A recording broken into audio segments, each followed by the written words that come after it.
حسین علیہ السلام بلندتر صلوات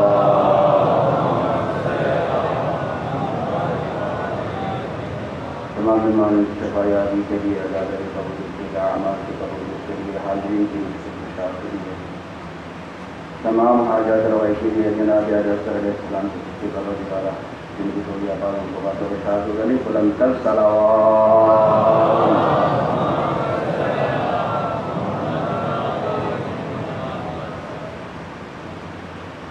أعوذ بالله من الشيطان الرجيم.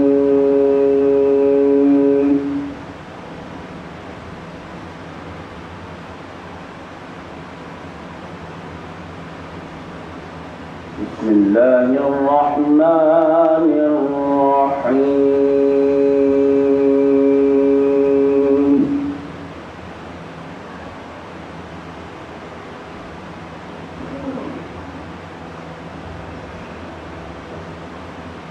لقد صدق الله رسوله الرؤيا بالحق لتدخلن المسجد الحرام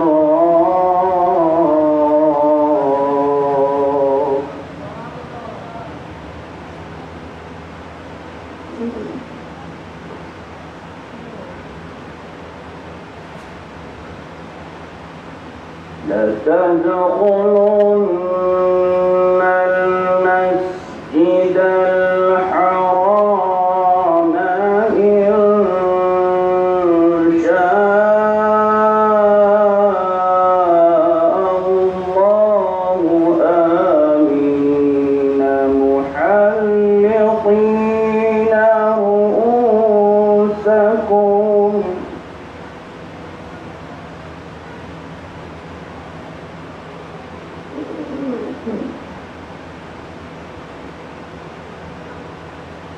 إن شاء الله آمنين محلقين رؤوسكم ومقصرين لا تخافون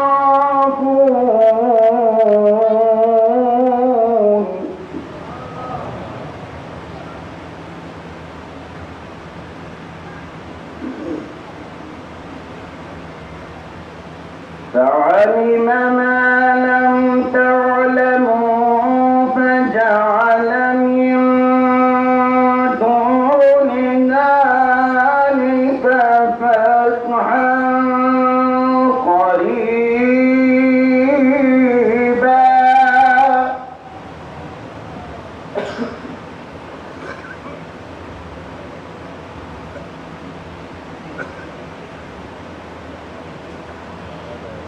لقد صدق الله رسوله الرؤيا بالحق لتدخلن المسجد الحرام إن شاء الله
والذين معه أشداء على الكفار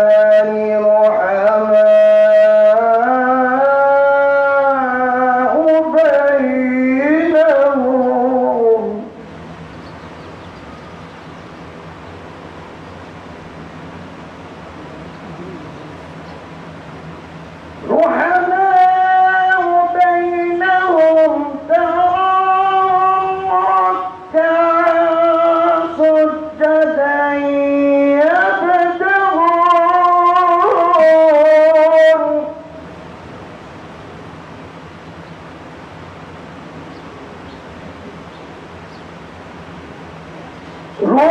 رحماء بينهم تراهم ركعا سجدا يبتغون فضلا من الله ورضوانا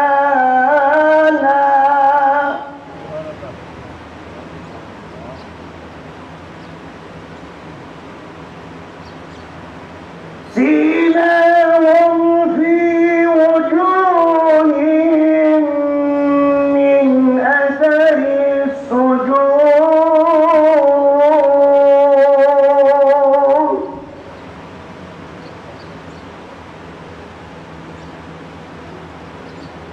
ذلك مثلهم في التوراة ومثلهم في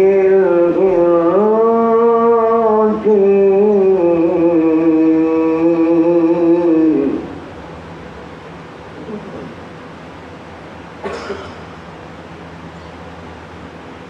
كزرع أخرج شطأه فآزره فاستغلظ فاستوى على سوقه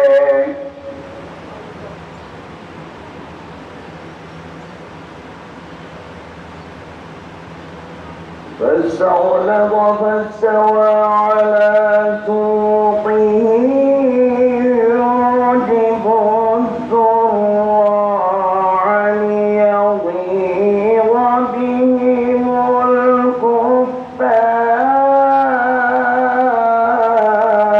الكفار وعد الله الذين آمنوا منهم مغفرة وأجرا عظيما صدق الله مولانا العلي العظيم صلوات محمد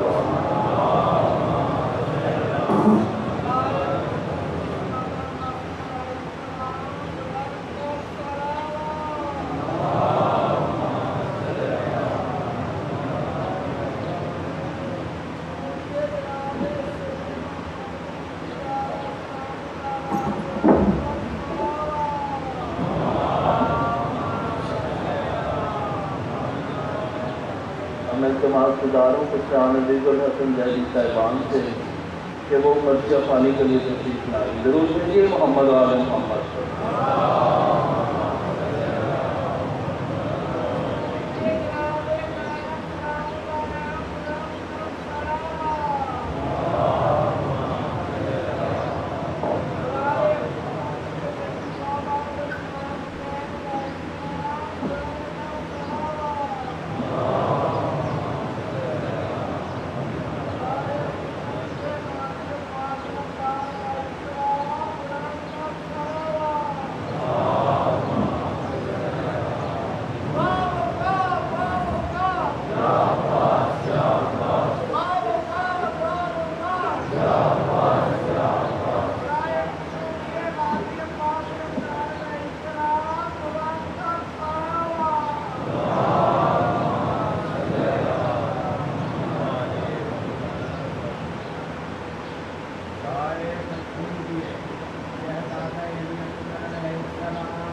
جناب زینب سلام اللہ علیہا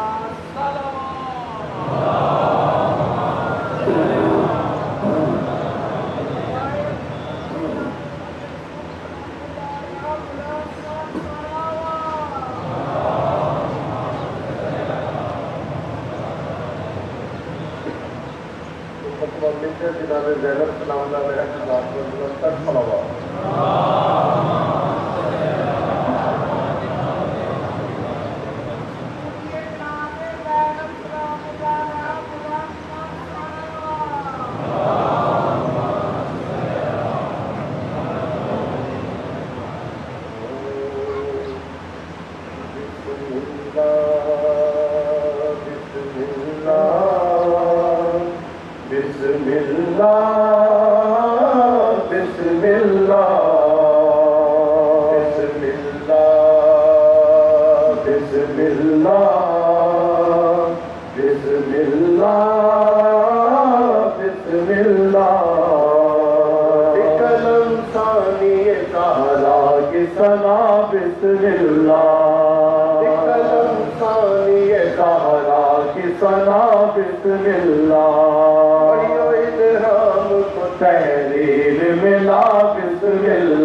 بھی محتاج ملے وہ نبی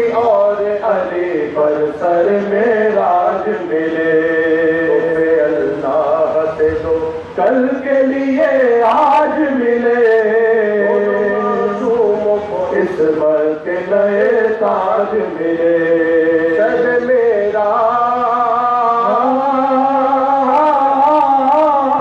شب معراج یہ تقسیم خدا نے کی ہے ایک کو دی ایک کو زینب دی ہے بنت علی سلام یا زینب سلام بنت علی سلام یا زینب ماہ شعبان یکم اور وہ نور زینب کعبہ حضرت طہرا میں ظہور زینب بنتن ہے اس خواہش میں حضور زینب میری آغوش ہو کہوارہ طور زینب اس کی مرضی ہے مگر اس کو اٹھائے سبھی سب سے پہلے مجھے سینے سے لگائے سبھی بنت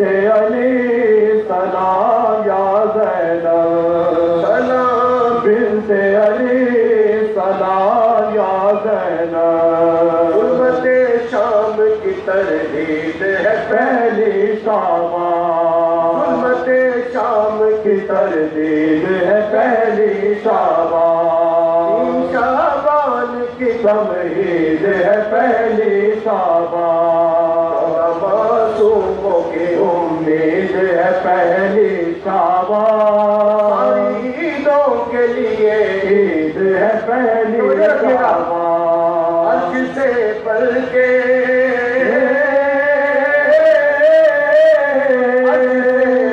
ولایت کی سفیر آئی ہے ليلۃ القدر کے گھر عید غدیر آئی ہے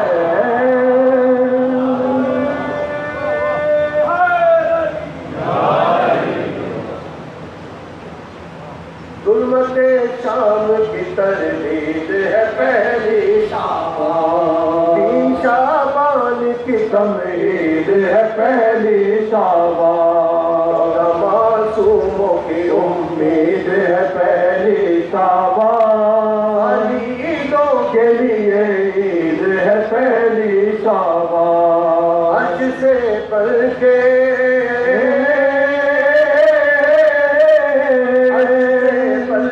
ولایت کی سفیر آئی ہے ليلۃ القدر کے گھر عید غدیر آئی ہے بنت علی سلام یا زینب سلام بنت علی سلام یا زینب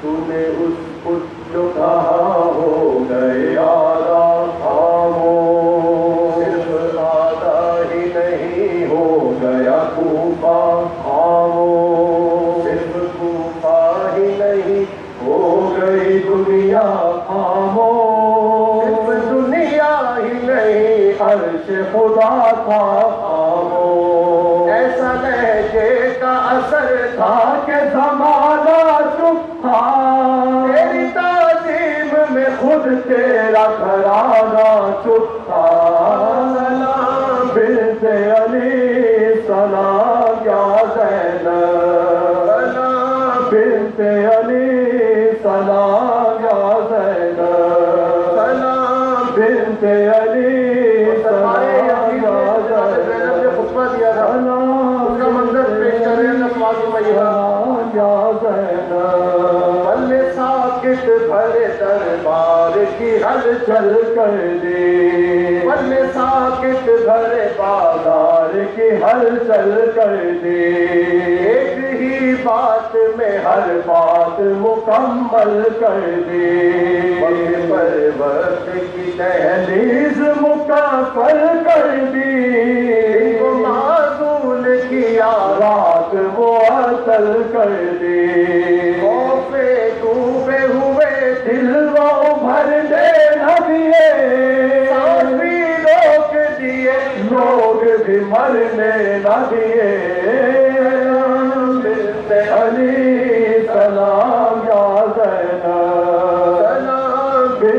علی سلام یا زینب قافلہ فرش عزا کا یہ چلی ہے لے کر 14 صدیوں سے خطاب اس کا ہے جاری گھر گھر تازیہ جھولا علم آنسو ہے اس کا لشکر کون روکے گا بھلا شاہ کا ماتم اکبر کربلا کا جو ہر ایک صاحب دل قائل ہے اس کی تبلیغ میں زینب کا لہو شامل ہے سلام بنت علی سلام یا زینب سلام بنت علی سلام یا زینب یا زینب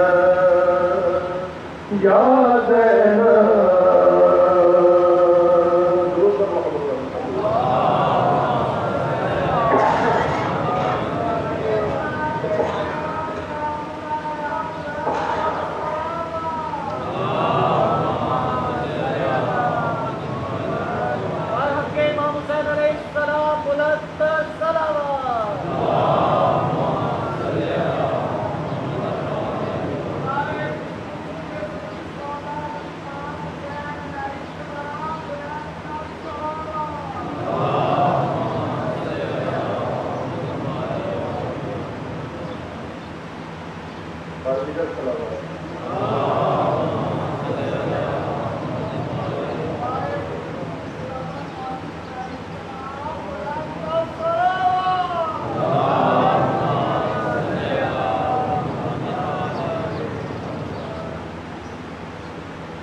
آج 7 محرم سزا خانے میں اس پھول سے معصوم سے شہزادے کا ذکر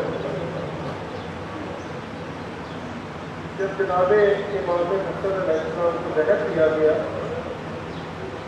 تو امام مظلوم کربلا نے اسی معصوم شہزادے کو بلا کے اس کا گریبان چاک کیا اور اس کے سر میں ہاتھ ڈال کے بہنوں کی طرف بھیجا کہ جا کے پیغام دے کہ بابا کو زہر دے دیا گیا.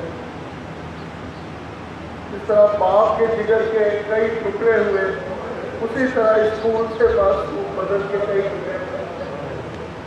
آج جناب ام فروا کو ہم نے ان کے شہزادے کا پتہ دینا ہے.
نوجوان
نوشاہ کی تیاری ہے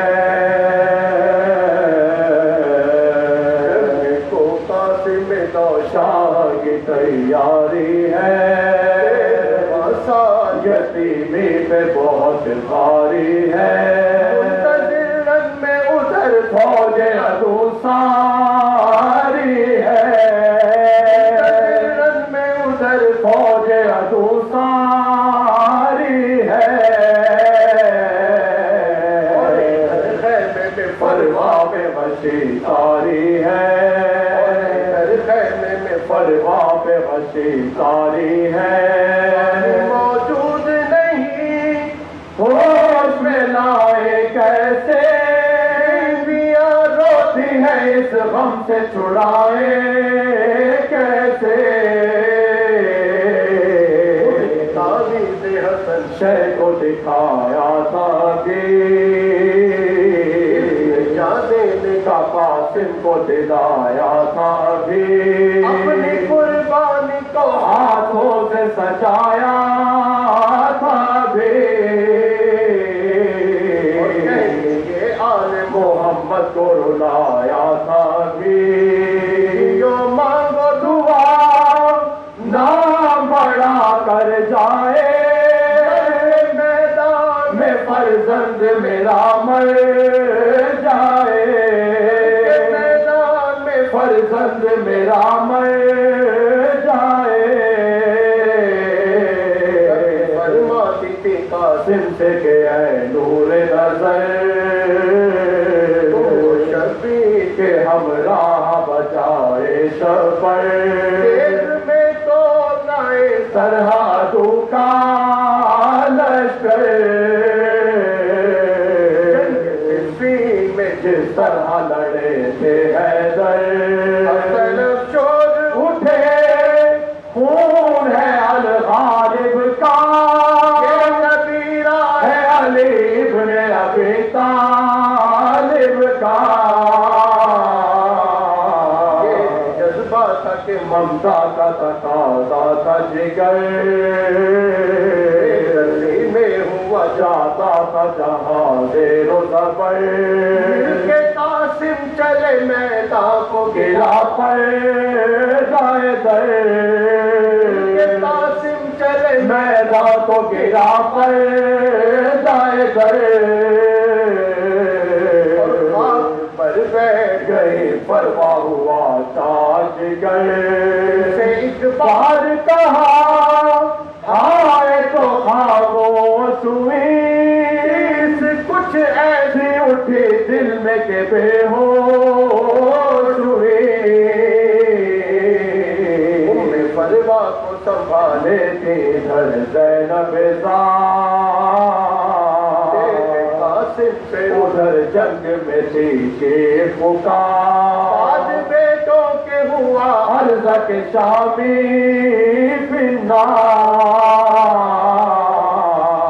آواز عمر شامی اور رہنا ہوشیار آواز عمر شامی اور رہنا ہوشیار باری نہ پڑے نظم پکارو اس کو ہاشمی شیر ہے یہ کھیل کے مارو اس کو شیر ہے یہ گھیر کے مارو اس کو دائرے کی شکل سے بخار بڑھے دائرے کی شکل میں بخار بڑھے تنہا کے لیے لا خریدار بڑھے قاسم کے طلب کا جفاکار بڑھے کی تیزی سے بات اٹھتے ہی راوار بڑھے بڑا دین سے بورش کے چمن میدان میں روزہ گیا ابن حسن میدان میں روزہ گیا ابن حسن میدان میں جس طرح پامال ہوا یہ حال ہوا، کوئی نہ سلامت رہا یہ حال ہوا، اس کے لوتھڑوں سے فرش زمین لال ہوا، اس کے لوتھڑوں سے فرش زمین لال ہوا، ابن حسن قتل جواں سال ہوا، اور خون نے قاسم کو ملایا کیسا، شبر کی نشانی کو مٹایا کیسا، کس طرح شبیر نے پایا لاشا، کیا کہوں کس طرح شبیر نے پایا لاشا، ٹکڑے چن چن کے کلیجے سے لگایا لاشا، ٹکڑے چن چن کے کلیجے سے لگایا لاشا، پورا بنتا ہی نہ تھا لاش بنایا لاشا، بنتا ہی نہ تھا لاش بنایا لاشا، باندھ کر گٹھڑی میں کاندھے پہ اٹھایا لاشا، پورا بنتا ہی نہ تھا لاش بنایا لاشا، باندھ کر گٹھڑی میں کاندھے پہ اٹھایا لاشا، قدم چلتے تھے شبیر تو رک جاتے تھے، اٹھتا تھا تو دل تھا کہ جھک جاتے تھے، سوچتے تھے کہ قیامت گزر جائے گی، بولیں گے اہل حرم گٹھڑی جو گھر جائے گی، بھائی کی بیوہ سفر شہر سے کر جائے گی، بھائی کی بیوہ سفر شہر سے کر جائے گی، لاش فرزند کی دیکھے گی تو مر جائے گی، چھپائے کہاں اس رش کے چمن کے ٹکڑے، یاد دیں گے پھر قلب حسن کے ٹکڑے، یاد آئیں گے پھر قلب حسن کے ٹکڑے، اس طرح خیمے میں آئے تو جن و بشر رشتہ ہوا صافات تھا گٹڑی سے نظر، خیمے میں آئے جناب ام فروا کا ارمان خون رشتہ ہوا آتا تھا گٹڑی سے نظر، ہو گیا عطرت اطہار ہار میں برپا محشر، ام فروا نے کہا بھی تو نہ یوں سینہ ہو سر، میرے فرزند کی شادی ہے رچاؤ مہندی، میرے قاسم کے لگاؤ مہندی، میرے فرزند کی شادی ہے رچاؤ مہندی، میرے قاسم کے لگاؤ مہندی، آوج کا بیان پھٹ گیا زید کا جگر، گٹھڑی بولی گئی اور پھر ہوا برپا محشر، لاش پر خود کو گرا کر کہا فرمان اثر، نام قاسم تھا کہ تقسیم ہوا میرا پسر، باپ کے دل کی طرح لوٹ جگر ٹکڑے ہوا، مبارک تو میرا نور نظر ٹوکرے ہوا، مبارک تو میرا نور نظر ٹوکرے ہوا،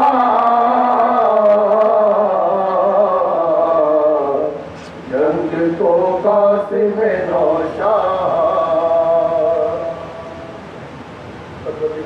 جناب قاسم امام حسن مظلوم کربلا کی اس معصوم شہزادے کا واسطہ دے رہے میرے مولا، ہماری قوم کے جوانوں کی حفاظت فرما۔ میرے مولا شیعہ نے حیدر کرار جہاں جہاں آبادشاد ان کی جان و مال عزت و آبرو کی حفاظت فرما۔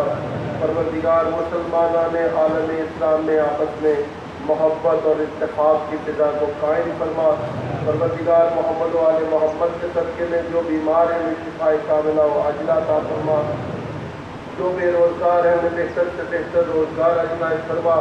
میرے مولا محمد و آل محمد کا واسطہ دے رہے ہیں پروردگار، ہم اس درگانے کو، اس عزا کو، اپنے آنسوؤں کو امام زمان علیہ السلام کے حضور ہدیتاً پیش کر رہے ہیں پروردگار، امام زمانہ کے حضور انہیں قبول و منظور فرما۔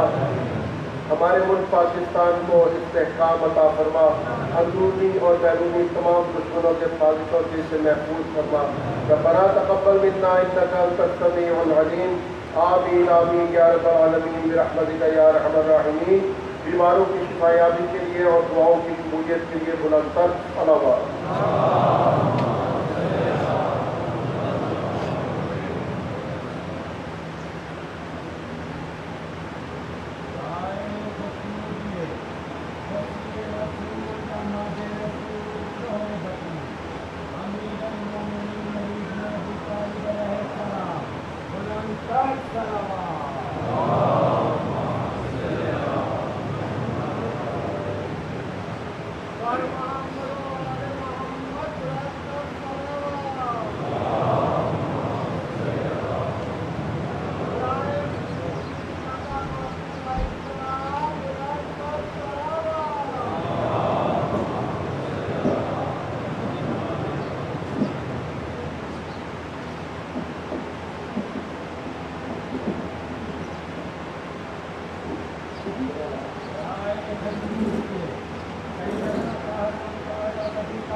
نو محرم الحرام بعد از مسجد شبیہ ذوالجناح شبیہ ذریعہ امام حسین علیہ السلام اور شبیہ علم غازی عباس برآمد ہوئے۔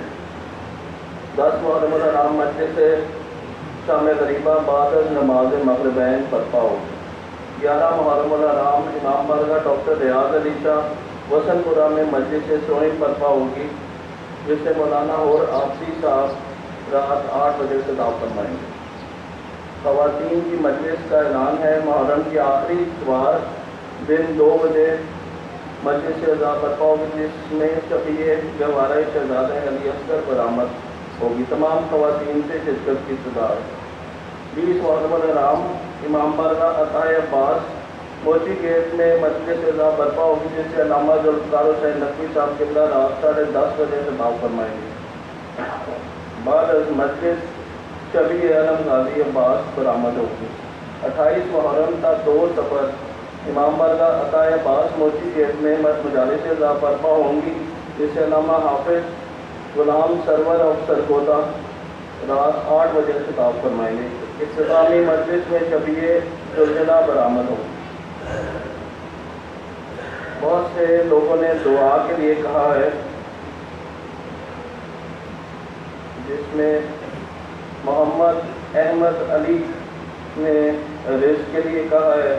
محمد وسیم خوشاب سے ان کی بیٹی اور بہن بہت بیمار ہیں، انہوں نے صحت کے لیے اور طول عمر کے دعا کے لیے کہا ہے۔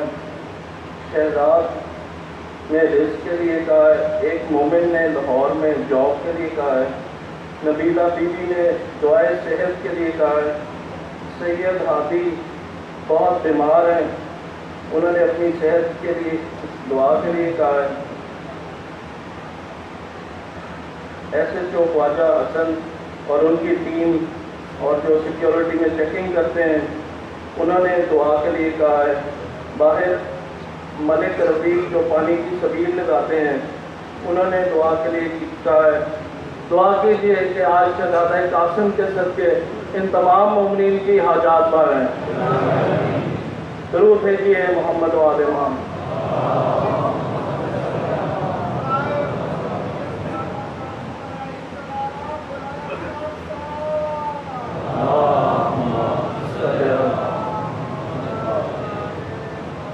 میر تکلم صاحب کے 4 مصرے سماعت فرمائیے۔ اللہ کے بندے تو نظر آتے ہیں لیکن، اللہ کے بندے تو نظر آتے ہیں لیکن دوزخ میں علی کا کوئی بندہ نہیں دیکھا۔ اللہ کے بندے تو نظر آتے ہیں لیکن دوزخ میں علی کا کوئی بندہ نہیں دیکھا۔ مل مل کے بہت دیکھا ہے آنکھوں کو کئی بار، مل مل کے بہت دیکھا ہے آنکھوں کو کئی بار، جنت میں کوئی دشمن زہرا نہیں دیکھا۔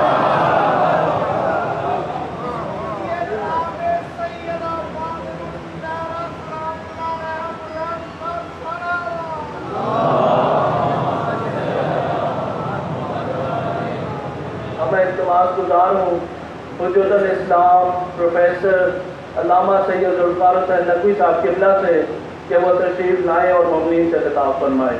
پروفیسر علامہ سید ذوالفقار حسین نقوی صاحب قبلہ، درود بھیجیے محمد و آل محمد پر۔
أعوذ بالله من الشيطان الرجيم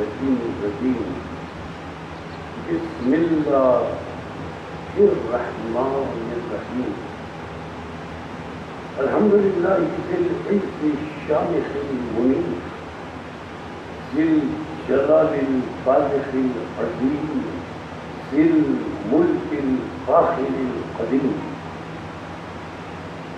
مالك الأملاك مفلك الأفلاك مسخر الشمس والقمر مكبر الليل والنهار مكبر النهار على الليل قاسم كل جبار عنيد مهلك كل شيطان مريد رب الجنة والناس رب العالمين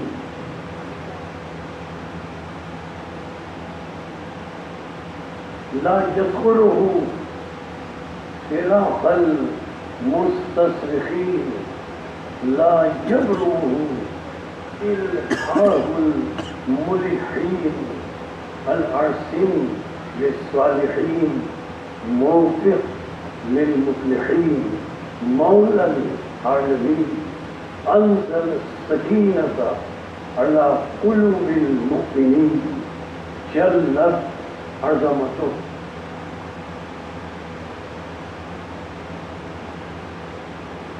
الصلاة والسلام على النبي الأمي العربي الهاشمي القرشي مکی جل مدنی جل ابتحی جل متنبی ابی القاسم محمد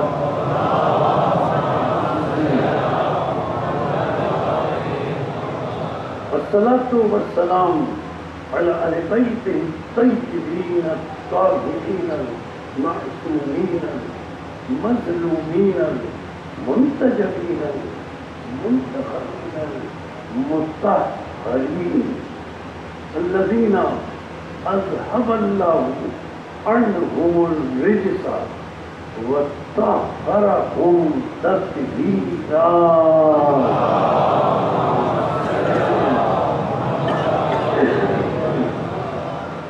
أما بعد فقد قال الحكيم في محكم كلامه المتين وخطابه المبين هو أصدق الصادقين وقوله الحق لأنه هو مؤلن الحق بالحق.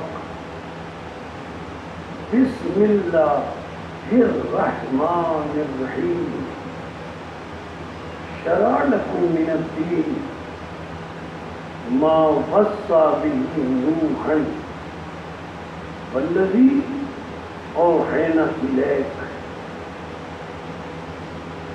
وما وصينا به إبراهيم وموسى وعيسى أن أقيموا الدين ولا تتفرقوا فيه. كبر على المشركين ما تدعوهم إليه. الله يجتبي إليه من يشاء ويهدي إليه من ينيب. صلوات.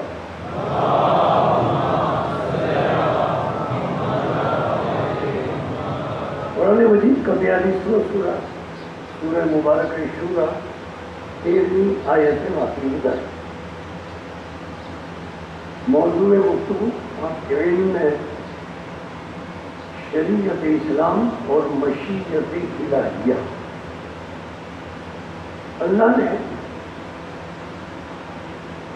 خاتم النبیین سے مخاطب ہو کر ارشاد فرمایا شرع لکم من الدین. اے رسول، اے میرے حبیب، اے خاتم النبیین، ہم نے تمہارے لیے دین میں شریعت اسلام کو قائم کیا ہے. اور اے میرے رسول،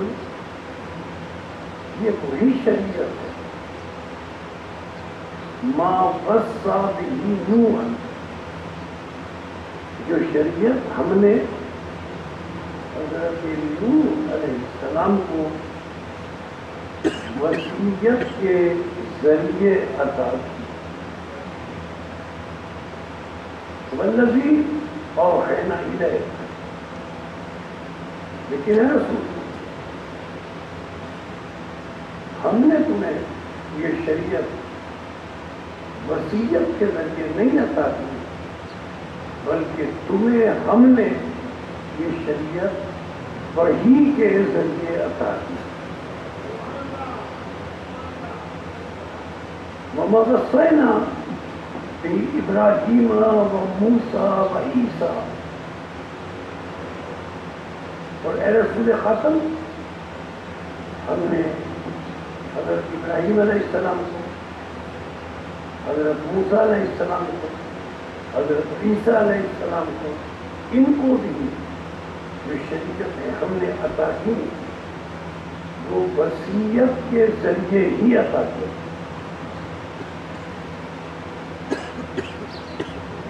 شریعت بھیجنے کا ہمارا مقصد کیا ہے؟ اے رسول، ان اقیم الدین، تاکہ تم اس کرۂ ارض پر دین اور شریعت اسلام کو قائم کرو، ولا تتفرقوا فیہ، اور اس میں تفرقہ نہ پڑنے دو۔ کبر علی المشرکین ما تدعوہم الیہ، اے میرے حبیب جب تم مشرکوں کو اس شریعت اسلام کی طرف بلاتے ہو تو ان مشرکوں کو بڑا ناگوار گزرتا ہے، گرا گزرتا ہے۔ اللہ فرماتا ہے انہیں اگر ناگوار گزرتا ہے، گرا گزرتا ہے تو مجھ اللہ کو اس کی پرواہ نہیں ہے۔ اللہ ہو یجتبی الیہ من یشاء، اس لیے کہ اللہ نے شریعت اسلام کے نفاذ کے لیے اور شریعت اسلام کو قائم کرنے کے لیے اللہ کی مرضی ہے، من یشاء، جسے اللہ چاہیے، اللہ کی مرضی ہے، وہ پرواہ نہیں ہے ہم سے کہ کوئی مشرک مانے یا نہ مانے، اللہ کا کوئی فائدہ نہیں ہے، فائدہ اس کا ہے جو اس شریعت کو مانے۔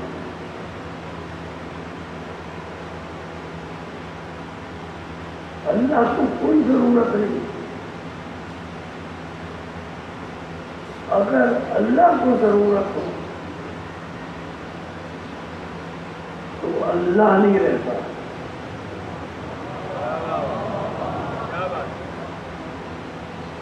اللہ الصمد، وہ بے نیاز ہے، کسی کا محتاج نہیں ہے، شریعت بھیجنے کا اسے کوئی فائدہ نہیں ہے، فائدہ مخلوق کو ہے، وہ کسی کا محتاج نہیں ہے، جو محتاج ہو وہ اللہ نہیں ہوتا۔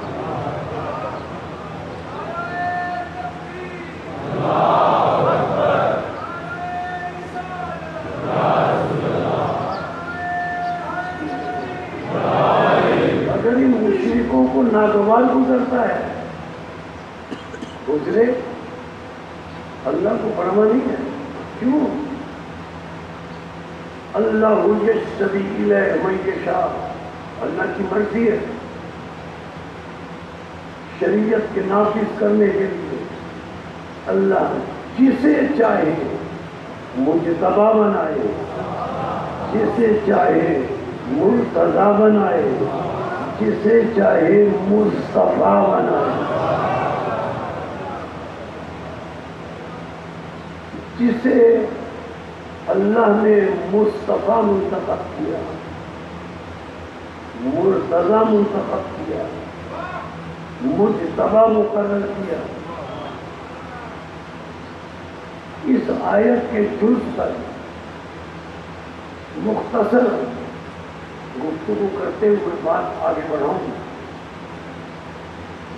جنہیں اللہ نے شریعت کے نافذ کرنے کے لیے منتخب کیا،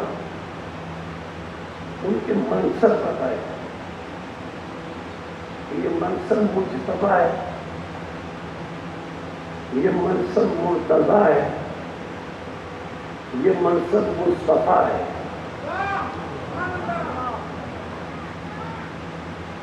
یہ جو منصب اللہ نے انہیں شریعت کے نافذ کرنے کے لیے عطا کیے، اور آئیے قرآن سے پوچھیں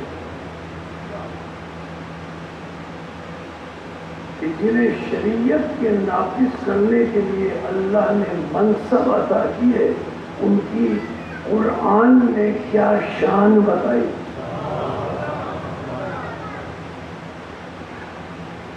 اور عام انسانوں میں اور ان نے قرآن نے کیا فرق بتایا؟ سورہ نمل قرآن مجید کا 27واں سورہ، اللہ نے ارشاد فرمایا اب جن کو منتخب کیا ہے شریعت کے نافذ کرنے کے لیے ان کی شان اللہ بیان فرماتا ہے۔ اللہ ارشاد فرماتا ہے سورہ نمل 27واں سورہ، سلام علی عبادہ الذین اصطفیٰ۔ اللہ فرماتا ہے میرا سلام ہو اپنے ان بندوں پر جن بندوں کو میں اللہ نے مصطفیٰ بنایا۔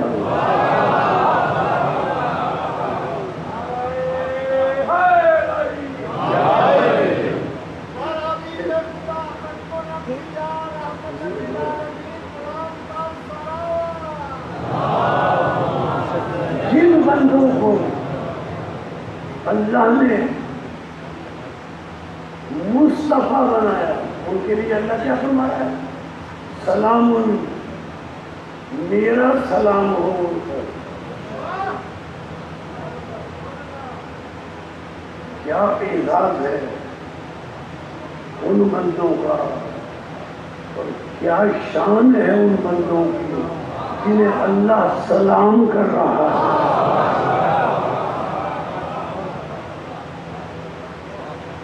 انہیں سلام کر رہا ہے جنہیں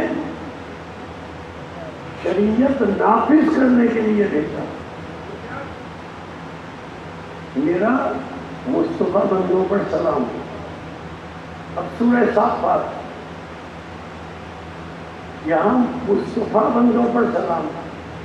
اب سورہ صافات 37واں سورہ، اب اللہ نے ارشاد فرمایا، آیت پڑھ لیجیے سورہ صافات کا موضوع ہے سلام علی آل یاسین۔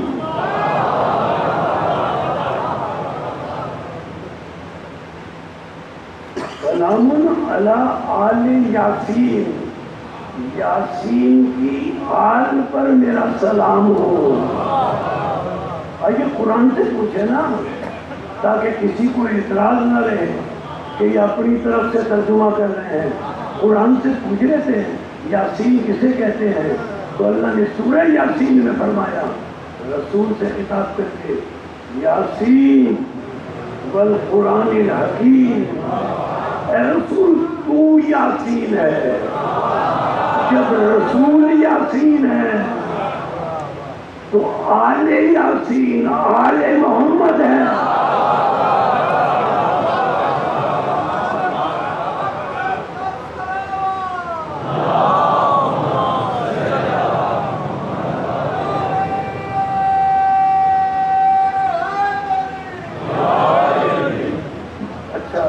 تین آیتوں سے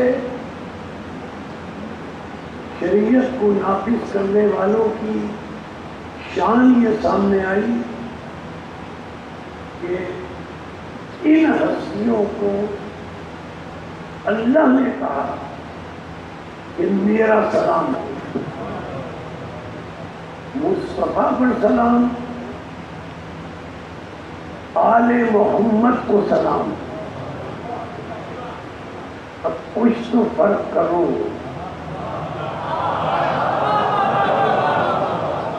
یہ قرآن کہہ رہا ہے کہ ان پر اللہ کا سلام ہے۔ اب کچھ تو فرق کرو ان میں، کچھ تو فرق کرو ان میں جنہیں اللہ سلام کرے اور ان میں جن کے لیے لوگ دعا کریں کہ اللہ ان سے راضی ہو جائے۔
ایک بات ان 3 آیتوں میں طے ہو گئی کہ ان 14 میں سے ہر ایک علیہ السلام ہے، اور علیہ السلام میں جو ایک ہی ضمیر ہے یہ اللہ کی طرف راجع ہے، یعنی اللہ کا ان پر سلام ہے۔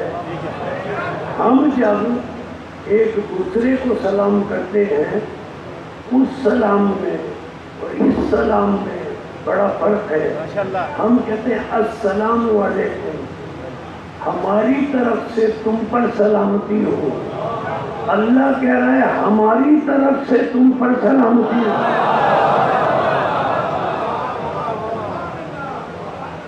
تو یہ 14 علیہ السلام ہے۔ اچھا، اب سلام کی بات تو طے ہو گئی، لیکن ہم اکثر کہتے ہیں علیہ الصلاۃ والسلام، سلام کی بات تو طے ہو گئی، تو ہم یہ کہاں سے کہتے ہیں علیہ الصلاۃ والسلام؟ ہم صلاۃ و سلام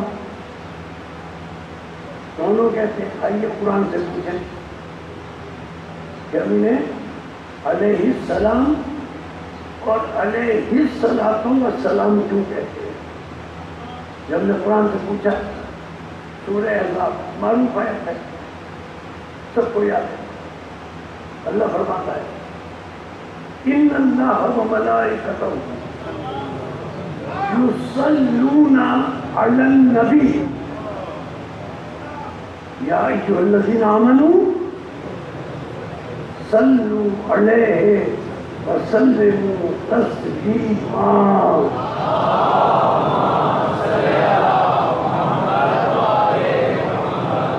اچھا، اللہ کیا فرما رہا ہے؟ ان اللہ و ملائکتہ، اللہ اور اس کے فرشتے نبی پر صلوات بھیجتے ہیں۔ اللہ بھی بھیجتا ہے، فرشتے بھی، ایمان والوں تم بھی بھیجو، اگر حکم دیا بھیجو، ہم بھیجتے ہیں۔ اللہم صلی علی محمد و آل محمد، یا اللہ محمد و آل محمد پر اپنی رحمتوں کا نزول فرما۔ ہم اللہ سے ان ہستیوں کے لیے رحمت طلب کرتے ہیں، مانگتے ہیں یا اللہ ان پر رحمت نازل کرو۔ اللہ کہتا ہے میں بھی صلوات بھیجتا ہوں، کہ اللہ نعوذ باللہ اس طرح صلوات بھیجتا ہے جیسے ہم بھیجتے ہیں، اس لیے وہ تو اس طرح بھیج نہیں سکتا۔ نعوذ باللہ کوئی اور اللہ تو ہے نہیں جس سے وہ کہے اللہم صلی علی۔ معلوم ہوا لفظ صلوات اگر اللہ کی طرف نسبت پائے تو معنی اور ہے، ہماری طرف نسبت ہو تو معنی اور ہے، ملائکہ کی طرف نسبت ہو تو معنی اور ہے۔ ہمارے صلوات بھیجنے کا طریقہ یہ ہے کہ اللہ ان پر صلوات نازل کر۔ اللہ کے صلوات بھیجنے کا طریقہ کیا ہے؟ ہماری صلوات بھیجنے کا طریقہ ہے طلب صلوات، طلب رحمت ان ہستیوں کے لیے۔ اور اللہ کی صلوات کیا ہے؟ نزول رحمت ان ہستیوں کے لیے۔ اور فرشتوں کی صلوات کیا ہے؟ جو اللہ نے ان کے لیے رحمت نازل کری، اس رحمت کو فرشتے ان تک پہنچائیں، یعنی اللہ کے لیے نزول رحمت، ملائکہ کے لیے ایصال رحمت، ہمارے لیے طلب رحمت۔ لیکن آیت میں لفظ ہے کہ نبی پر صلوات دیتے صرف مسئلہ کے تشیع کی بات نہیں ہے، مسلمانوں کے جتنے مسئلہ ہیں تمام مسئلہ آیت میں صرف نبی کا لفظ، لیکن مسلمانوں کے سارے مسئلہ نبی کے ساتھ نماز میں جب صلوات پڑھتے ہیں تو آل نبی آل محمد ان کا نام ضرور لیتے ہیں، صرف مسئلہ کی تشیع نہیں، تمام مسلمان مسئلہ رسول اور آل رسول کا نام صلوات میں لیتے ہیں۔ اور آپ یہ دیکھ لیجیے کسی بھی جگہ کسی بھی مقام پر اس سے مسئلہ کے تشیع نہیں، مسلمانوں کا کوئی بھی مسئلہ نہیں، نماز میں جو صلوات پڑھتا ہے وہ یا رسول پہ پڑھتا ہے یا آل رسول پہ پڑھتا ہے، اور ان کے علاوہ کسی پہ پڑھتا نہیں۔ امام شافعی نے کیا کہا؟ یا اہل بیت رسول اللہ حقوقکم فریضہ من القرآن انزلہ، اے اہل بیت رسول تمہاری عظمت و فضیلت یہ ہے کہ اللہ نے تمہاری محبت کو قرآن میں فرض کر دیا ہے۔ اب دیکھیں دو مصرے ان کے امام شافعی، کفاکم من عظیم القدر انکم من لم یصلی علیکم فلا صلاۃ لہ۔ امام شافعی کہتے ہیں اے اہل بیت رسول تمہاری عظمت اور فضیلت کے لیے یہی کہہ دینا کافی ہے کہ جس نے اے اہل بیت رسول نماز میں تم پر صلوات نہیں بھیجی اس کی نماز ہی نہیں ہوئی۔ دو جملے یاد کر دوں، اگر رسول اور آل رسول کا نام نماز میں نہ لیا جائے تو نماز باطل ہے، اور اگر رسول اور آل رسول کے بعد نماز میں صلوات میں کسی اور کا نماز میں صلوات میں نام لے لیا جائے تو نماز باطل ہے۔ آیت میں اللہ نے صرف نبی پر صلوات کا حکم دیا، صرف نبی پر۔ پوچھا گیا رسول سے یا رسول اللہ، متعدد مقامات پر یہ روایت ہے، یا رسول اللہ ہم صلوات کیسے کہیں گے؟ تو رسول نے ارشاد فرمایا لا تصلوا علینا صلاۃ القدرہ،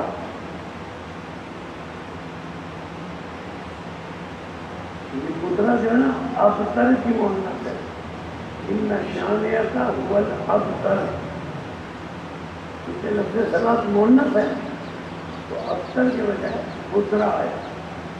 اب اگر اس کا لفظی ترجمہ بالکل کیا جائے تو اس کا بالکل لفظی ترجمہ عربی لغت کے اعتبار سے یہ ہوگا کہ رسول نے فرمایا مجھ پر، لفظی ترجمہ ہے مجھ پر تم کٹی صلوات نہ بھیجو، مجھ پر ناقص صلوات نہ بھیجو، تمہاری صلوات اس وقت تک کامل نہیں ہوگی جب تک میرے ساتھ آل محمد کو شامل نہ کرو۔ لیکن آیت میں کیا ہے؟ بس میں نے تبلیغ کو مکمل کر دیا۔ آیت میں کیا ہے؟ النبی، نبی نہیں ہے۔ اگر صرف لفظ نبی ہوتا تو عام ہوتا،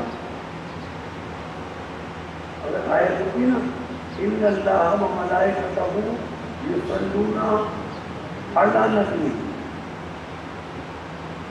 تو صرف نبی پر صلوات بھیجی جاتی، آل نبی پہ صلوات نہیں بھیجی جاتی، لیکن نبی سے پہلے اللہ نے الف لام رکھ دیا جنس کا، یہ جو الف لام جنس کا ہے، اب اس کا ترجمہ کیا ہوا؟ اگر یہ نبی سے پہلے الف لام جنس کا نہ ہوتا تو صرف نبی پر صلوات ہوتی، اب کیونکہ نبی سے پہلے الف لام جنس کا آ گیا تو اس کا ترجمہ یہ ہوا کہ صلوات بھیجو النبی پر، النبی کے معنی الف لام جنس کا، یعنی ان پر صلوات بھیجو نبی پر اور ان پر جو نبی جیسے ہیں۔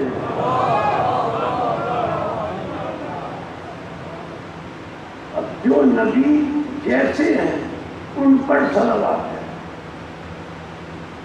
تو یہ علیہ الصلاۃ والسلام ہے۔ بس میں یہاں تک بات لانا چاہتا تھا، قرآن کی نظر میں علیہ الصلاۃ والسلام۔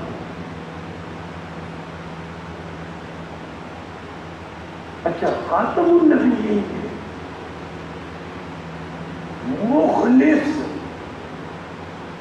صحابہ کرام کو ہمارا سلام، بڑی قدر ہے ان کی۔ مخلص خاتم النبیین کے مخلص صحابہ کرام پر ہماری جان قربان۔ مولا علی نے بتایا اور قرآن نے بتایا کہ مخلص صحابہ کرام کو قرآن نے یا تو رضو کہا یا رضی اللہ کہا، دعائیہ دیا اللہ راضی۔ اب مولا علی نے بتایا یہ کون ہے جو رضی ہے، کون ہے جو رضو ہے۔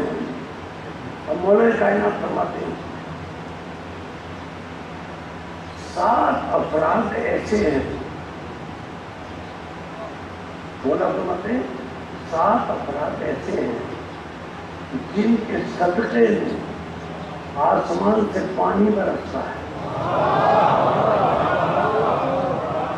اور انہی 7 کے صدقے میں زمین سے اناج اگتا ہے۔ وہ جگہ مولا وہ 7 کون تھے؟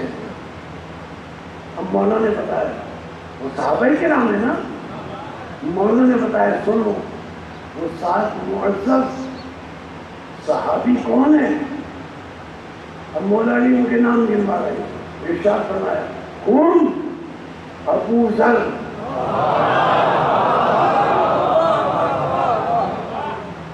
سلمان، مقداد، عمار یاسر، حذیفہ یمانی، ابو مسعود، 6 نام دیے، ابو ذر، سلمان، مقداد، عمار یاسر، ابو مسعود، حذیفہ یمانی، 6 نام دیے، اور علی خاموش ہو گئے۔ سوال کرنے والے نے کہا مولا آپ نے تو کہا تھا کہ 7 کے سلسلے میں آپ نے نام 6 لیے، تو وہ 7واں کو بتائیں۔ تو مولا نے فرمایا 7واں انا امامہم، 7واں میں ان کا امام ہوں۔ اب پتہ چلا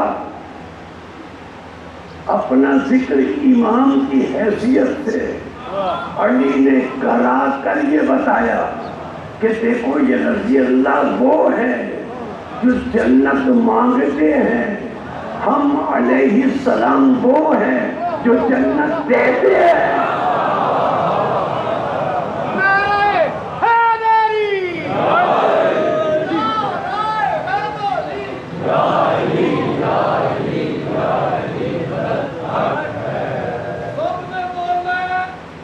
مل کے بول رہے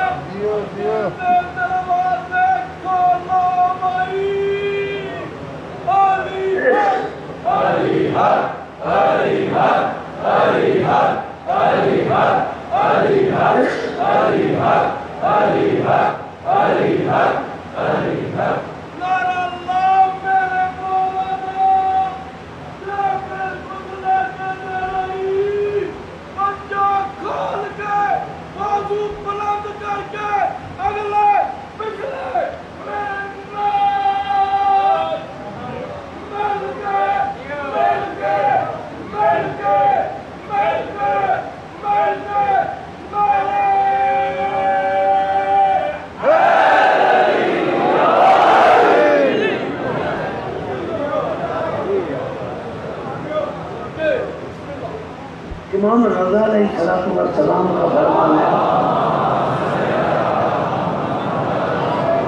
اب یہ علیہ السلام کون ہے؟ یہ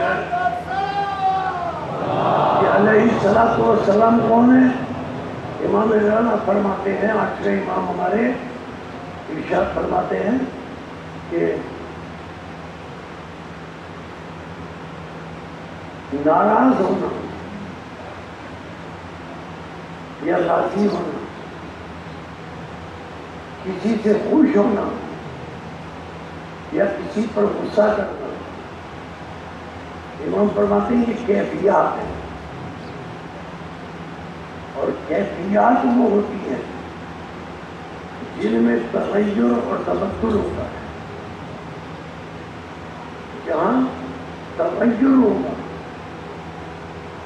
تبدیلی نظر آئے گی، وہاں پتہ چلے گا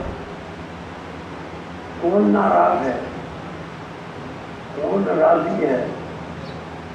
پھر تبدیلی نظر آئے گی تو پتہ چلے گا کون خوش ہے. تبدیلی بھی نظر آئے گی، تغیر بھی نظر آئے گا تو پتہ لگے گا کون غصے میں ہے. امام فرماتے ہیں تغیر اور تبدیلی جب تک نہ آئے تو کسی کی ناراضگی، رضا، خوشی، غصہ معلوم نہیں ہو سکتا. اور امام فرماتے ہیں جہاں تغیر ہوگا وہاں فنا ہوگی. اور منطق میں بھی قاعدہ ہے کل متغیر حادث. جہاں جہاں تبدیلیاں ہوتی ہیں وہ مرنے والے ہیں.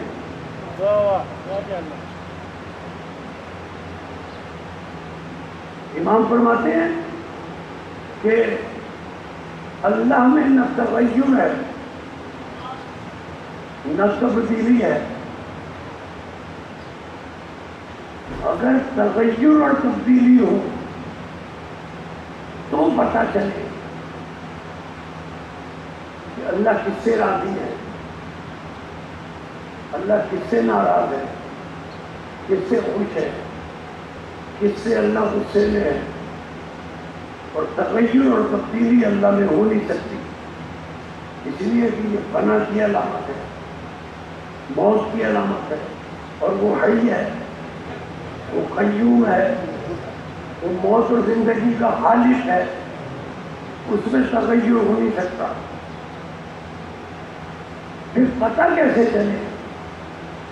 جب اللہ میں تغیر نہیں ہو سکتا تو امام سے پوچھا گیا پتہ کیسے چلے اللہ کس سے راضی ہے، اللہ کس سے ناراض ہے؟ تو امام نے بس دو آئے تھے. میں اس کی تھوڑی سی وضاحت کر دوں.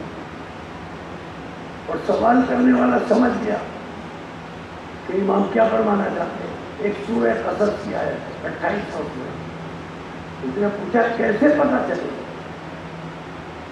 اللہ کس سے راضی ہے، کس سے ناراض ہے، کس سے خوش ہے، کس پر اللہ کو غصہ ہے. تو سورہ قصص کی ایک آیت پڑھی امام نے کل شیء ہالک الا وجہہ، سب ہلاک ہو جائیں گے بس وہ باقی ہے. وجہ ہوں سے مراد اللہ کی وجہ. میں ترجمہ نہیں کرتا، اللہ کا جو وجہ ہے وہ باقی ہے. دوسری آیت امام نے پڑھی سورہ رحمان 55واں سورہ. کل من علیہا فان ویبقی وجہ ربک ذو الجلال والاکرام. اب جو سوال کرنے والا تھا اسے جواب دیجیے کہ کیسے پتہ چلے اللہ کس سے راضی ہے, کس سے ناراض ہے, کس سے خوش ہے, کس پر اسے غصہ ہے. امام نے آیتیں پڑھی, امام نے بتایا سب فنا ہو جائیں گے, وہ باقی رہیں گے جو اللہ کی وجہ ہے.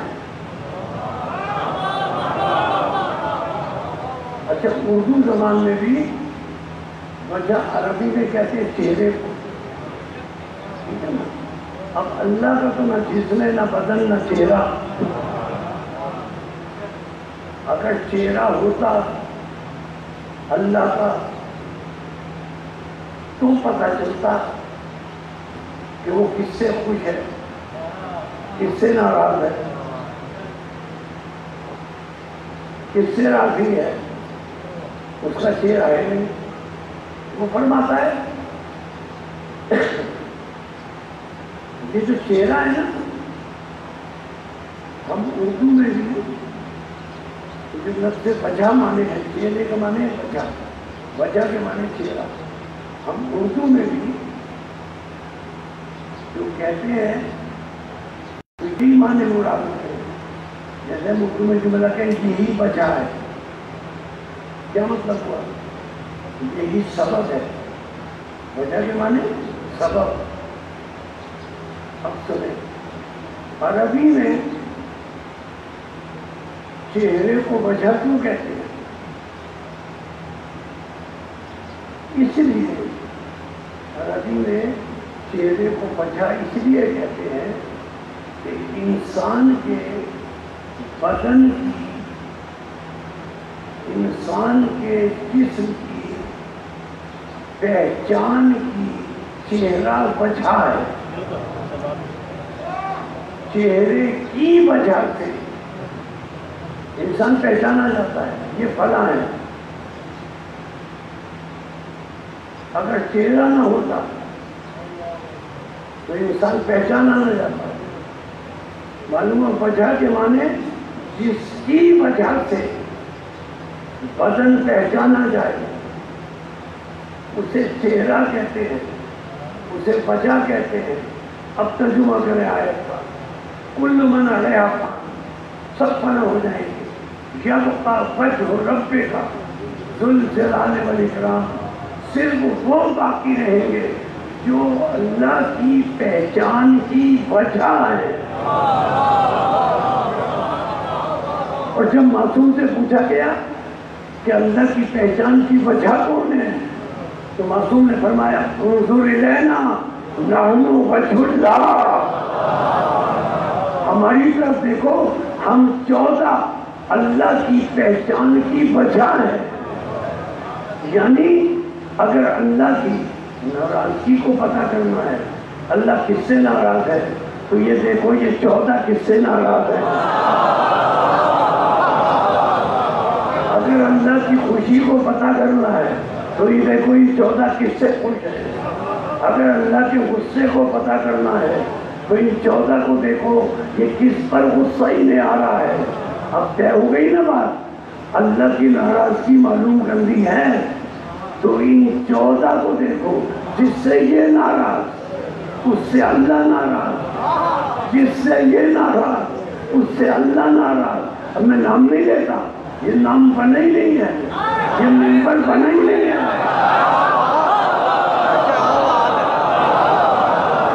میں نام نہیں لیتا, کسی اور کا نام لینے کے لیے یہ ممبر بنا ہی نہیں ہے. اب یہ دیکھو یہ 14 جس سے ناراض اس سے اللہ ناراض.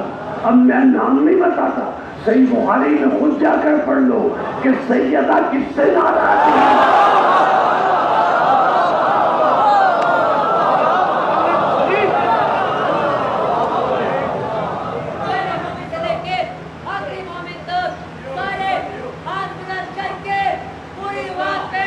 اگلے پچھلے پورے بچے سب مل کے بولے نعرے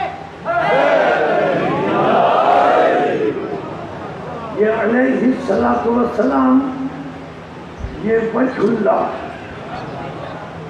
وہ باتیں طے ہو گئی جنہیں اللہ نے شریعت نافذ کرنے کے لیے بھیجا، وہ علیہ الصلوۃ والسلام وہ وجہ اللہ۔ اب تو کشاف کے حقائق امام جعفر صادق علیہ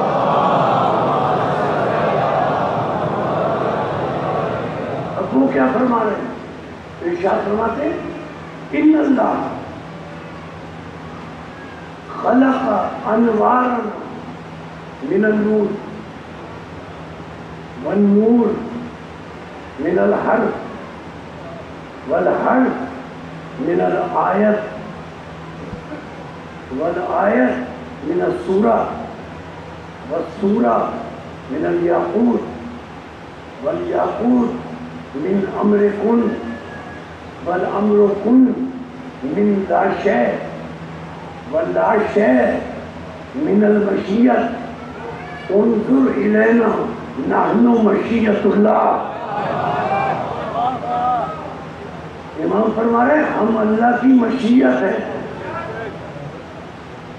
علیہ الصلوۃ والسلام وجہ اللہ، مشیت اللہ۔ مشیت سے پہلے کیا ہے؟ لا شیء،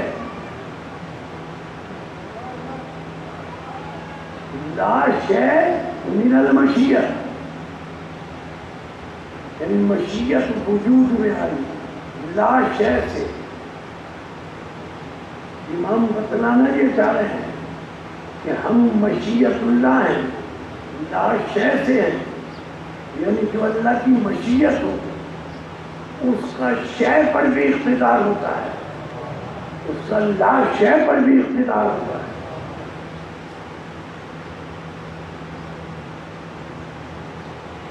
ایسا نہیں ہے کہ صرف شیء پر اقتدار ہو۔ 1,30,999 جو انبیاء کرام ہیں ان کا شیء پر اقتدار ہے، لیکن محمد و آل محمد علیہ السلام کا شیء پر بھی اقتدار ہے، لا شیء پر بھی اقتدار ہے۔ سورہ آل عمران حضرت عیسیٰ علیہ السلام بتاتے ہیں کہ میرا اقتدار شیء پر ہے۔ آیت ہے انی اخلق لکم من الطین کہیئۃ الطیر فانفخ فیہ فیکون طیرا بإذن اللہ انی ابرئ الاکمہ والابرص واحیی الموتیٰ۔ مریضوں کو شفا دیتے بإذن اللہ۔ حضرت عیسیٰ علیہ السلام مٹی کا پرندہ بناتے ہیں، پھونک مارتے ہیں بإذن اللہ، وہ زندہ ہو کر پرواز کر جاتا ہے۔ اور پھر کیا ہے؟ آیت میں ہے، ہر جگہ یہی ترجمہ ہے۔ حضرت عیسیٰ کہتے ہیں میں مردوں کو زندہ کرتا ہوں اللہ کی اذن سے۔ جب مردوں کو زندہ کرتے ہیں حضرت عیسیٰ، یہ کون حضرت عیسیٰ جو مردوں کو زندہ کرتے ہیں؟ یہ کون حضرت عیسیٰ ہے؟ حضرت عیسیٰ علیہ السلام کون؟ جب 12ویں امام آئیں گے حضرت عیسیٰ نازل ہوں گے، ہاتھ جوڑ کر 12ویں امام کی خدمت میں عرض کریں گے تقدم ابن رسول اللہ، یہ ابن رسول اللہ آپ نماز پڑھائیے، میں آپ کی اقتدا میں نماز پڑھوں گا۔ اقتدا میں نماز پڑھنے والا زندہ کر سکتا ہے، اسے نماز پڑھانے والا زندہ نہیں کر سکتا۔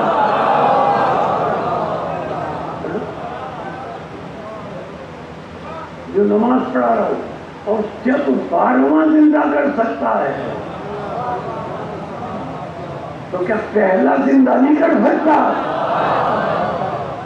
مدینۃ المواجد ہمارے مسلک کی کتاب ہے،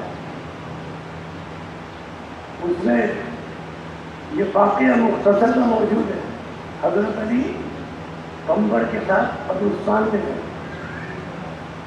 ایک قبر پر پہنچے، حضرت علی علیہ السلام نے خانہ کعبہ کی طرف رخ کیا، اس قبر کے پاس 2 رکعت نماز پڑھی.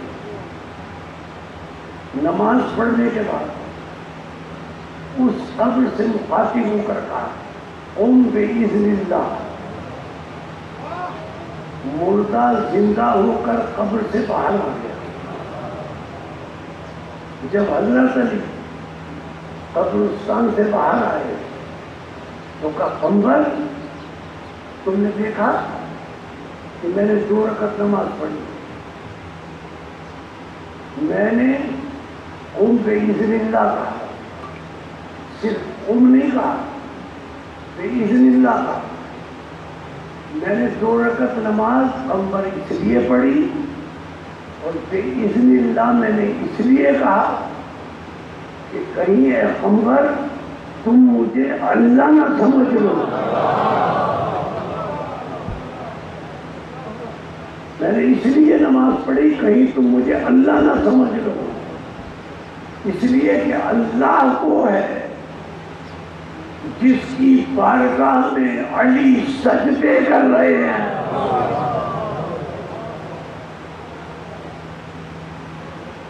شے پر اقتدار ہے, ان کا لا شے پر اقتدار ہے. جنہیں اللہ نے لفاظ شریعت کے لیے بھیجا, شے پر بھی اقتدار, لا شے پر بھی اقتدار. مامون کا دربار سجا ہوا ہے. جادوگر نے 8ویں امام کی شان میں گستاخی کی. امام نے اسے تنبیہ کی کہ گستاخی نہ کر. جب وہ نہ مانا تو 8ویں امام کو جلالا گیا. دیوار پر قالین میں شیر کی تصویر بنی تھی.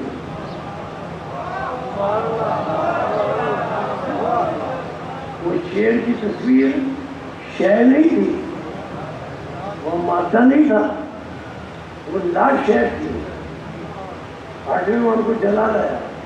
شیر کی تصویر سے مخاطب ہو کر کہا کن اسدن بإذن اللہ, اللہ کے اذن سے شیر بن جا. وہ قالین سے اترا, گوشت پوست تھا, شیر بن کر اپنا سر امام کے قدموں میں رکھا. اب دیکھیں امام نے اس شیر کو اشارہ کیا جادوگر کی طرف. وہ جادوگر کو حملہ آور ہو کر کھا گیا, پھر امام کے قدموں میں آیا.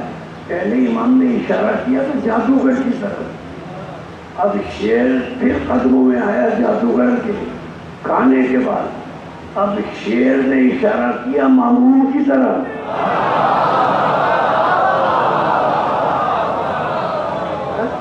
ابن رسول اللہ کیا اسے بھی اسی طرح کھا جاؤں؟ دیکھا مامون کھڑا ہوا کانپ رہا ہے. مامون کھڑا ہوا کانپ رہا ہے خوف کی وجہ سے, اور کانپ کر جملہ کہتا ہے ابن رسول اللہ میری کیا حقیقت ہے؟ میرے تو بزرگ بھی کہہ گئے تھے کہ اگر آپ نہ ہوتے تو ہم ہلاک ہو جاتے.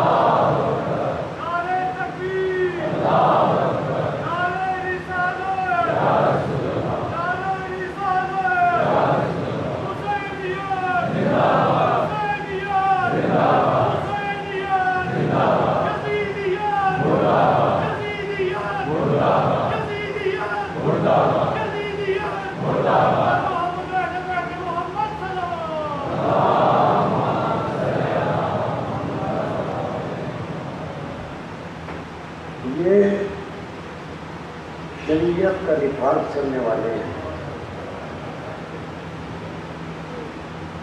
اور شریعت اسلام کو قیامت تک محفوظ کرنے والے ہیں. تنہا کربلا میں تنہا اگر امتحان نہ ہوتا تنہا امام حسین کافی تھے، لیکن شریعت اسلام کو قیامت تک بچانا تھا تو ہر طرح کی قربانیاں دی، چاہے امام حسن ہو چاہے امام حسین علیہ السلام ہو۔ جب امام حسن علیہ السلام کا آخری وقت آیا تو امام حسن علیہ السلام نے ام فروا کو آواز کی۔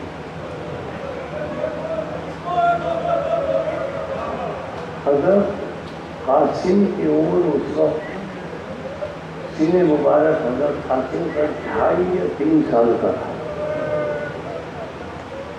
امام حسن علیہ السلام نے ام فروا کو بلایا، ام فروا آئی، امام حسن علیہ السلام نے اپنے سیرانے سے ایک تعویذ نکالا۔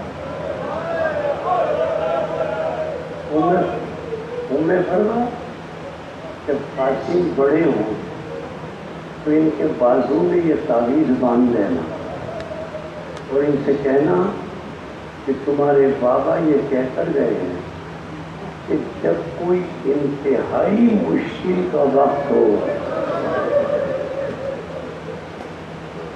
تو یہ تعویذ کھول لینا، تمہاری مشکل آسان ہو جائے گی۔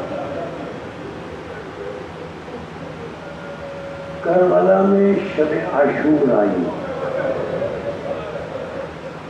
امام حسین علیہ السلام مصلی پر ہے، حضرت قاسم آ کر بیٹھ گئے، کچھ دن بیٹھے رہے، امام حسین فارغ ہوئے، کہا بیٹا قاسم کیسے بیٹھے ہو، ماں کے پاس جاؤ۔ حضرت قاسم کہتے ہیں چچا جان ماں ہی نے تو بھیجا ہے۔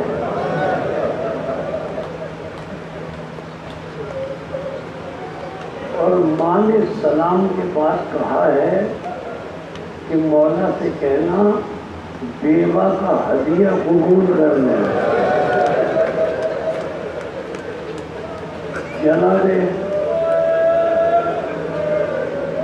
جناب قاسم علیہ السلام امام حسین سے عرض کرتے ہیں چچا جان قیامت کا جملہ ہے یہ جو سوال پوچھ رہے ہیں جناب قاسم پوچھتے چچا جان کیا شہداء کی فہرست میں میرا نام ہے؟ امام حسین علیہ السلام نے اب جانتے ہیں کیا جواب کیا؟ میں تو آپ کے آنسوؤں کی نظر کرنے کے لیے جواب دو رہا ہوں۔ حضرت قاسم نے کہا چچا جان کیا میرا نام شہداء کی فہرست میں ہے؟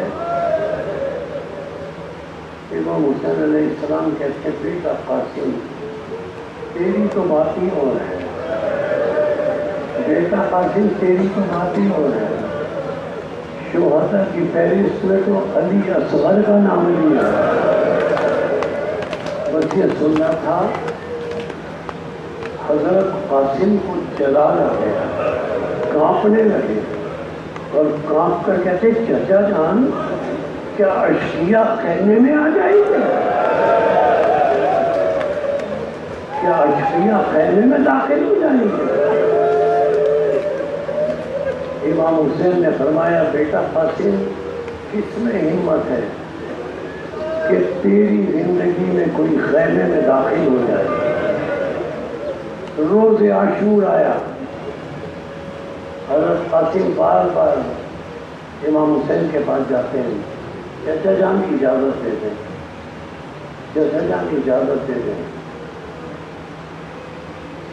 امام حسین علیہ السلام کے پاس جب بھی آتے ہیں تو شہداء کربلا کہتے ہیں جب امام کے پاس اجازت لینے آئے تو ان 2 شہداء کے لیے امام حسین علیہ السلام کا ایک ہی جملہ ملتا ہے، ایک شہزادہ علی اکبر جب مولا حسین سے اجازت لینے آئے تو جملہ یہ ملتا ہے کہ نظر من راسہ الی قدم، امام حسین نے علی اکبر کو سر سے پیر تک دیکھا. اور دوسرا شہید حضرت قاسم ہے. جب یہ اجازت لینے آئے تو یہی جملہ ملتا ہے، نظر من راسہ الی قدم. امام حسین نے سر سے پیر تک قاسم کو دیکھا اور کہا، بیٹا قاسم تو میرے بھائی کی نشانی ہے. جب بھائی کی زیارت کا مشتاق ہوتا ہوں میں تیری زیارت کر لیتا ہوں. مجھے تجھ میں سے اپنے بھائی کے خون کی خوشبو آتی ہے. بیٹا میں کیسے تجھے اجازت دے سکتا ہوں؟ یہ اجازت نہیں ملی. حضرت قاسم خیمے میں واپس آئے. جناب ام فرما نے پوچھا، بیٹا مولا نے اجازت نہیں دی؟ کہا، مادری گرامی چچا جان اجازت نہیں دے رہے. جناب ام فرما نے کہا، اچھا قاسم فکر مت کرو، چلو میرے ساتھ، میں اجازت دلواتی ہوں. قاسم کی انگلی پکڑی، پردہ کیا. کہاں گئی؟ امام حسین کے پاس نہیں گئی کہ اتنی شرمیلی خاتون تھی کہ امام حسین علیہ السلام کے سامنے نہیں جاتی تھی. قاسم کو لے کر جناب ام فروا، جناب زینب سلام اللہ علیہا کے خیمے میں گئی اور جا کر کہا، سید زادی میں سید نہیں ہوں، سید زادی میں سید نہیں ہوں. کیا بیوہ کا ہدیہ اس قابل نہیں ہے کہ اسلام کی راہ میں قربان کیا جائے؟ ذرا اپنے بھائی سے میرے بیٹے قاسم کو اجازت دلوا دیں. جناب زینب سلام اللہ علیہ نے عزا سے کہا، عزا جاؤ ذرا بھائی کو بلا لاؤ. امام حسین علیہ السلام آئے تو خیمے میں منظر یہ تھا کہ جناب ام فروا بلند آواز سے چیخ چیخ کر رو رہی تھی اور ایک ہی جملہ کہہ رہی تھی، مولا ایک ہی جملہ کہہ رہی تھی، مولا بیوہ کا ہدیہ قبول کر رہے، مولا بیوہ کا ہدیہ قبول کر رہے. امام حسین علیہ السلام نے حضرت ام فروا سے کہا کہ قاسم اتنا کم سن ہے کہ خود گھوڑے پر سوار بھی نہیں ہو سکتا، اس کے پیر رکابوں میں نہیں آ سکتے. عرب میں اتنے چھوٹے بچوں کے لیے کوئی زرہ بھی نہیں بنی ہوئی، میں اس معصوم کو ان درندوں میں کیسے بھیج دوں؟ جناب زینب سلام اللہ علیہ نے سفارش کی، بھیا بھابھی چاہتی ہیں کہ قاسم کو راہ خدا میں جہاد کے لیے بھیجا جائے، اجازت دے دے. کہا، بہن جب میں قاسم کو دیکھتا ہوں تو مجھے اپنا بھائی یاد آ جاتا ہے، میں کیسے اجازت دے سکتا ہوں؟ ابھی جناب زینب، جناب ام فروا اور جناب امام حسین میں یہی باتیں ہو رہی تھیں کہ قاسم کو کچھ یاد آ گیا. قاسم تیزی سے خیمے سے نکل کر گئے، اپنے ہاتھ سے تعویذ اتارا، تعویذ اتار کر کھولا، اس کو پڑھنا شروع کیا. امام حسن نے لکھا تھا، بیٹا قاسم جب تمہارا چچا کربلا کے میدان میں دشمنوں میں گھر جائے تو اپنی جان کو عزیز نہ کرنا، اپنے چچا پر، اسلام پر اپنی جان کو قربان کر دینا. حضرت قاسم خوشی خوشی تعویذ لے کر آئے، کہ چچا جان بابا کی سفارش لایا ہوں، چچا جان بابا کی سفارش لایا ہوں. بھائی نے بھائی کی تحریر کو پہچانا، اب مقتل کے جملے ملتے ہیں. امام حسین نے حضرت قاسم کو سینے سے لگایا. چچا بھتیجے اتنا روئے, چچا بھتیجے اتنا روئے کہ چچا بھی بے ہوش ہو گیا, بھتیجا بھی بے ہوش ہو گیا. پتہ نہیں کس طرح پھر ہوش آیا, لیکن اتنا مقتل میں ملتا ہے ہوش آیا. تب امام حسین علیہ السلام قاسم کی انگلی پکڑ کر خیمے سے باہر نکلے, اور خیمے سے باہر نکلتے ہوئے ایک مرتبہ اپنا چہرہ امام حسین نے آسمان کی طرف کیا اور چہرہ بدل کر کے کہا, یا اللہ گواہ رہنا, یا اللہ گواہ رہنا, اب میرے بھائی کا گھر بھی اجڑ رہا ہے, اب میرے بھائی کا گھر بھی اجڑ رہا ہے. قاسم کو تیار کیا. زرا اتنے چھوٹے بچوں کو نہیں ملتی تھی. حضرت عباس نے رکابیں کاٹی, ان کو ٹھیک کیا تاکہ قاسم کے پیر آ سکے. ایک باریک کرتا قاسم نے پہنا ہوا ہے, ایک باریک کرتا قاسم نے پہنا ہوا ہے. اس کا بھی امام حسین نے گریبان چاک کر دیا. قاسم نے کہا, چچا جان یہ گریبان کیوں چاک کیا؟ کہا, بیٹا قاسم یہ یتیم ہونے کی علامت ہے, بیٹا قاسم یہ یتیم ہونے کی نشانی ہے. کربلا کا راوی کہتا ہے کہ جب قاسم اتنے خوبصورت تھے, کربلا کا راوی کہتا ہے قاسم اتنے خوبصورت تھے کہ جب خیام اہل بیت سے نکلے تو ایسا معلوم ہوا جیسے کوئی چاند طلوع ہوا, اور یزیدی لشکر میں جا کر غروب ہو گیا, کوئی چاند طلوع ہوا. جو قاسم غیر کے لیے چاند تھا, ماں کے لیے کیا ہوگا, وہ ماں کے لیے کیا ہوگا. حضرت قاسم میدان میں آئے, ارزق شامی کے 4 بیٹوں کو واسل جہنم کیا. اب ارزق شامی قاسم کے مقابلے میں آیا, اسے بھی حضرت قاسم نے واسل جہنم کیا. کسی میں جرأت نہیں تھی کہ حضرت قاسم کے سامنے آ کر جل کرے. سب یزیدی لشکر بھاگا جا رہا تھا. اب قاسم اطمینان سے گھوڑے پر میدان کربلا میں کھڑے تھے, کوئی سامنے نہیں تھا. ایک لڑین نے آ کر پیچھے سے قاسم پر وار کیا, اور قاسم گھوڑے پر نہ سمجھ سکے, گھوڑے سے زمین کی طرف آنے لگے. آواز دی, چچا جان میری مدد کے لیے آئیے, کیونکہ پیچھے سے کسی نے حملہ کیا تھا, اس لیے جلال کے عالم میں عباس بھی گھوڑے پر سوار ہو کر چلے, امام حسین بھی گھوڑے پر سوار ہو کر چلے. حسین اور عباس کو آتے ہوئے دیکھا تو ظالم اشتیاق گھوڑے دوڑا کر بھاگے. میں نے آپ سے عرض کیا نا, حضرت قاسم گھوڑے سے زمین پر گر چکے تھے.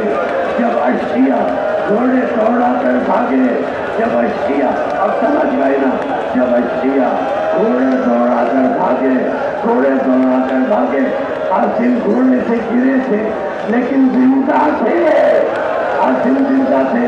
جب گھوڑے دوڑا کر بھاگے تو گھوڑوں کی چاقوں کے نیچے زندہ قاسم آ گئے, گھوڑوں کی چاقوں سے کچلے گئے.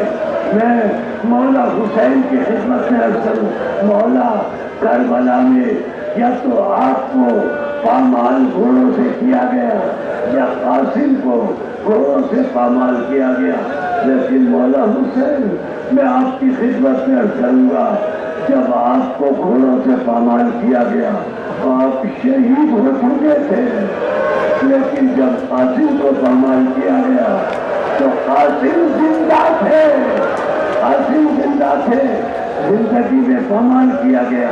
اسی لیے ہمارے بارہویں امام زیارت میں فرماتے ہیں, ہمارے بارہویں امام زیارت میں فرماتے ہیں, میرا سلام کربلا کے اس نازک شہزادے پر, میرا سلام کربلا کے اس نازک شہزادے پر جس کی دائیں طرف کی پسلیاں بائیں چلی گئی، بائیں طرف کی پسلیاں دائیں چلی گئی، حسین نے کہیں سے قاسم کا پیر اٹھایا، کہیں سے ہاتھ اٹھایا، عطا کے سامنے جمع کیا اور جمع کرنے کے بعد اس کٹھلی پر ہاتھ رکھ کے چہرہ آسمان کی طرف کر کے کہا یا اللہ آج حسین غریب ہو گیا، آج حسین غریب ہو گیا، آج حسین غریب ہو گیا۔